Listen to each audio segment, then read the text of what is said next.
Olá, vamos falar sobre demonstrações financeiras, contabilidade e trazer alguns exemplos para ilustrar o tema. Primeiramente, o que é a contabilidade? Ela é uma ciência que ela vai nos permitir o quê? Fazer a interpretação dos fenômenos, fazer a interpretação dos fatos que ocorreram no patrimônio de uma entidade, por exemplo, uma micro e pequena empresa, e através dessa contabilização, desses relatórios, nós vamos gerar informações importantes. Então, vamos falar um pouquinho sobre essas informações. O objetivo dessas informações. Então, o que vai acontecer?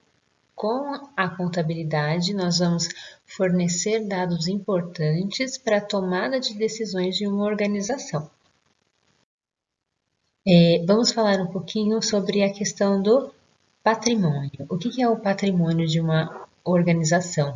Ele é um conjunto de bens, que seriam dinheiros, estoques, imóveis, direitos, valores a receber, por exemplo, meus títulos a receber, meus contas a receber, aquilo que eu vendi, eu estou aguardando o pagamento, minhas obrigações, os valores que eu tenho a pagar, sejam empréstimos, sejam as mercadorias que eu comprei com os meus fornecedores, o meu patrimônio líquido, que é o que? O meu conjunto de investimentos dos sócios, dos acionistas que vão injetar dinheiro dentro da minha empresa, dentro da minha organização. Mostrando aqui como o nosso patrimônio fica alocado, né? Eu tenho aqui o meu ativo, o meu grupo de bens e direitos. Aqui no lado direito eu tenho o meu passivo, as minhas obrigações e logo abaixo o patrimônio líquido. Algumas divisões sobre o ativo e passivo. Dentro do meu ativo, eu tenho o meu ativo circulante, que é aquele ativo que ele vai estar realizado até um ano, por exemplo, os meus estoques, eles estão aqui dentro do meu ativo circulante.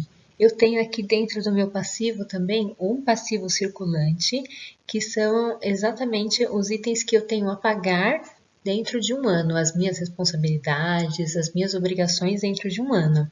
Aqui eu tenho no ativo o realizável a longo prazo, então itens que eu vou ter aqui por mais de um ano. E aqui no meu passivo a mesma coisa, só que no exigível. Exigível a longo prazo, então obrigações que eu contraí e eu vou realizar esses pagamentos, né, no período posterior a um ano. Tenho aqui embaixo também o meu permanente imobilizado, todo o meu maquinário, o meu pátio industrial é o meu permanente. E tenho aqui por último no passivo o meu patrimônio líquido, com todos os investimentos dos sócios aqui o meu capital.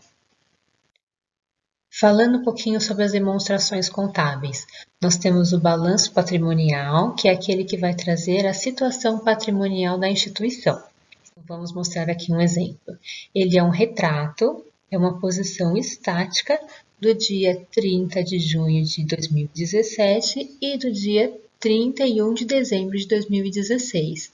Nesses dias, eu fechei aqui o meu ativo e o meu passivo, eles sempre vão ter o mesmo valor, então eu tenho 1.253.000 no ativo, 1.253.000 no passivo mais patrimônio líquido.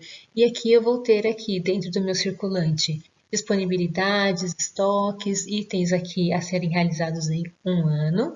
Tenho os meus empréstimos, as minhas obrigações sendo realizadas em um ano. Tenho aqui o meu realizável a longo prazo e o meu exigível a longo prazo, que seria as obrigações ou os ativos que eu tenho para acontecer depois desse um ano, por exemplo, fornecedores que eu vou pagar após o período de um ano, eles vão entrar aqui. Tenho aqui o meu imobilizado e tenho aqui o meu patrimônio líquido.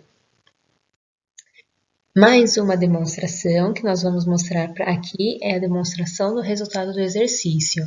Nessa demonstração do resultado do exercício, eu vou mostrar se eu tive lucro ou prejuízo. Então, aqui eu tenho um exemplo, aqui nós temos as nossas receitas, aí nós temos a dedução dos impostos, chego à minha receita líquida. Eu vou subtrair aqui o meu custo das minhas mercadorias vendidas, chego aqui no meu lucro bruto. Vou subtrair todas as despesas operacionais, com depreciação, a questão aqui dos impostos, as contribuições, INSS, FGTS, e vou chegar aqui no meu lucro líquido. Neste exemplo aqui, a empresa vendeu, produziu, vendeu, pagou as suas despesas e obteve um lucro líquido de 31 mil. Mais uma demonstração contábil. Vamos falar sobre a demonstração do fluxo de caixa. O fluxo de caixa ele fala sobre a capacidade de pagamento. Aqui nós temos um exemplo de um fluxo de caixa pelo método direto. Aqui eu tenho todas as minhas atividades voltadas para o operacional, recebimento de clientes, fornecedores, salários. Logo depois nós temos atividades relacionadas a investimentos, que são compras de máquinas, de imóveis, de ferramentas. Aqui nós temos as nossas atividades de financiamento relacionadas aqui a aumento de capital. Temos aqui no final o caixa líquido e temos aqui o nosso saldo final dessa demonstração. Então, eu tive aqui uma variação operacional de menos 130, meu caixa de investimentos menos 300, tive um caixa líquido de financiamento de 500 e fiquei com o resultado final de 70 mil. Falando aqui sobre as demonstrações, na demonstração das mutações do patrimônio líquido. Ele vai fazer, deixa eu trazer aqui o exemplo para vocês, ele vai mostrar como o meu patrimônio variou. Então, aqui, ó, eu entrei com um saldo inicial de 77 mil, tive um aumento de capital, tive reservas aqui, tive uma reversão das minhas reservas, aqui a parte do lucro também que entrou aqui no meu período, e eu tive um saldo final total de 94.200.